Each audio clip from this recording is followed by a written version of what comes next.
Watch the entire video, my lovely viewers, to get the whole thing. Without wasting much of your time, let's get right into it. This is DJ Mutati exclusive.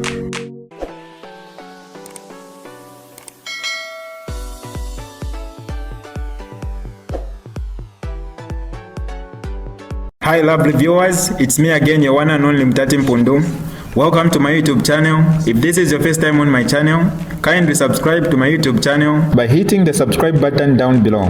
Turn the bell icon to join the notification squad. Don't forget to like, share, and leave a comment. Tell me what you think about this video in the comment section below. I'll be super glad to hear from you lovely viewers. Mwine Mushi has died. Popular comedian and actor Mwine Mushi, best known for his Mwine Mushi skits, has died. His death was confirmed by his brother and fellow actor, Owas, in a brief statement on Monday night. Family and friends, my young brother, Mwine Mushi, aka Mwine Mushi, has passed away in Solwezi. Hours before his death, Mwine Mushi kept saying, "My time is up, brother," with no news of him being admitted to any health facility or being involved in an accident. The death of comedian, actor, pastor, and film writer Mwine Mushi last evening has come as a shock. But those around Mushi, fondly known amongst his legion of followers as Mwine Mushi, revealed that in his last hours yesterday, the comedian had clearly announced that he was tired and his time was up. Confirming Mwine Mushi's death to Kalemba, his elder brother and fellow actor Owas Mushi said the comedian had been well until he began complaining of feeling tired on Sunday afternoon. He was just okay on Sunday. He was just complaining of his body, feeling tired. Then today, Monday, he just felt tired and kept on saying, "My time is up, my time is up." And when he was taken to the hospital, he was already gone, says Owas. Owas disclosed that although Mwine Mushi had suffered from high blood pressure last month and collapsed in Solwezi's ShopRite, he was discharged 2 days later and seemed to have fully recovered. He wasn't really sick.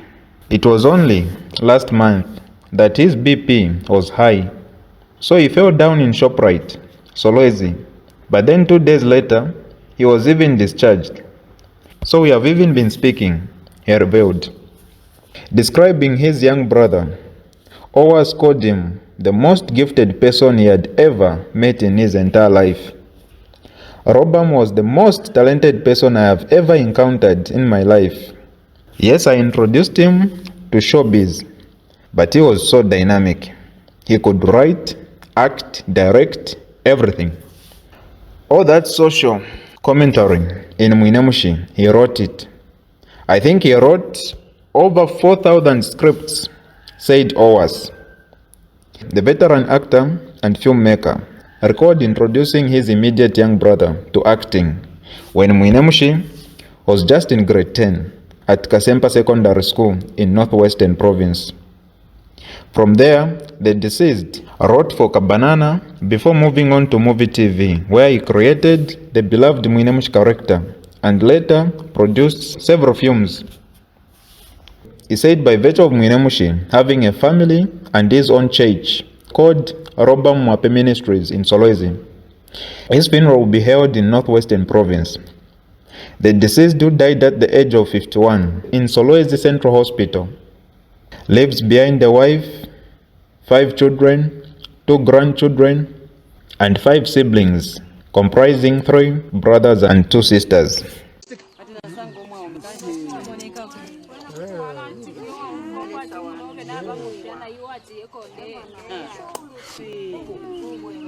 Wanga wakunenga anenga pabulo abuka lenenga ngakuya kumarket alenenga takwabo kulala kula ipikula ayamali kuyakwilo apa mule mona nanaka lelo ale filo kuleka kula ipikula eka kwa sakwasa eka Techamwa nose.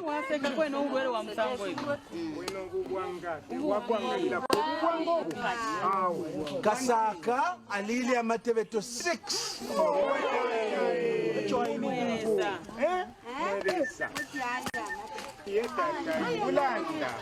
Icho ndefo okwishibaini nga Mwine Mushi. Pali aya amatebeto 6 ali oyo alili amatebeto 6. Kuba nakachi 6. Konsa na amatebeto bamutebeta. Ndefo okwishiba pali awa abana kachi 6 abenga mu kitefi ni bani? Ba Mwine Mushi ine kuti namiranga. Kuli bana mwintendeka. Bali kwata obwanga ubi sana uwabipisha. Bali lo abantu n'abantu. Bana mwintendeka bati. Bana mwintendeka. Bakali. Bali bashimika bali. Bali bashimika sana. Abana yena ukoti nindo sana.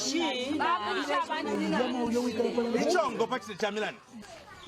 Ndefu amwipushe kasaka icho wale tontonkanya kwena we muntu fwe ule safi la manufai walefo kubopa bonsa abana kashina gumwa ifi alefta mano yobo fish la ndechile chamila ntumfu mwachile ninaka no abayishire njitefi ya msango efi abayishire mukobana ninembo bali ni bashukuru kwena ngamba ninde mushashi bakukoma shankoko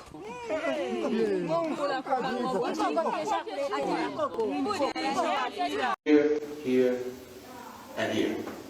Diagnosis. The West, China, India are recolonizing us through economic imperialism. Now it starts with economic saboteurs who offer our governments grandiose development projects and loans through the aid agencies, the IMF, the World Bank, blah, blah, blah, blah, blah. They appeal to the egos and greed of our leaders, promising them re-election, even if it means rigging those elections. But what our leaders fail to understand is that these loans are already rigged and there's nowhere in the world that we can repay them. So for the rest of our lives and that of our children, we are struggling to stay ahead of interest payments. If the economic saboteur fails, then the boys in plain clothes step up to the line, and we know how ruthless they can be. Their modus operandi, assassination. The result, Nicaragua. Or maybe much closer to home, the Congo, where they overthrow the government and install a puppet. If that fails, then they step in with their uniform and heavy artillery. Think Vietnam, or maybe much more recently, Iraq. Make no mistake about it, we are at war.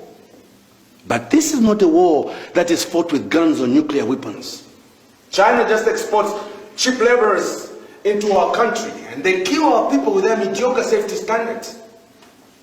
They force our people to work without the proper safety equipment. They disgorge poison into our rivers. This is a war that rages behind the vaunted walls of international banks and multinational corporations. They came in quietly, innocently as investors. But unless my English is wrong, an investor is one that comes into an area and leaves it better than it was before he came. But the kind of investors we have, when they pack their bags, we are poorer than we were before they came in. And unfortunately, we cannot redress these wrongs in the courts of law because these people have got binding contracts with our government. But we're not going to stand by and watch our country being raped. It is an insult that we are getting 0.3% royalties on our minerals. And these people are not even paying any tax on these revenues. You know why? They are selling to buyers outside the country. And that money is deposited directly into their foreign accounts. If this trend continues, in 30, 40 years from now, we will have nothing. Our social sector is not working. Zambia has some of the best mineral deposits in the world. And yet look, everywhere people are starving. So it's not about race or socialism. It's about doing the right thing. I'm as much a fan of capitalism as George W. Bush, Hu Jintao, and all the rest of them. But there is a big difference, people, between equitable capitalism and this blatant raping of a nation. Yes, Joe. It's your man, Steve-O, the guru.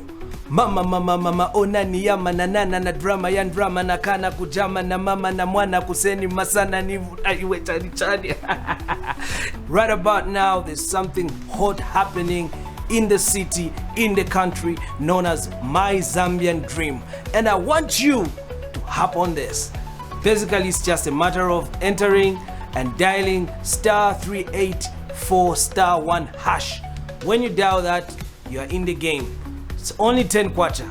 Guys, you can win yourself a car, you can win yourself a shopping voucher, you can win yourself a trip, a scholarship, a lot of prizes, kaunga, vonse and all that, even a phone. Forget about your landlord now. You can have a house on this one.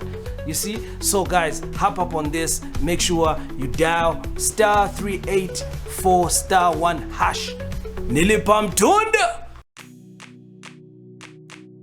This is DJ Mutati exclusive. Alright, that's all for you today, lovely viewers. If you did enjoy the video, please don't forget to leave a comment in the comment section below. Tell me what you think about the video you just watched in the comment section below. I'll be super glad to hear from you, lovely viewers. Once again, I go by the name of Mutati Mpundu. I love you, peace, I gotta go.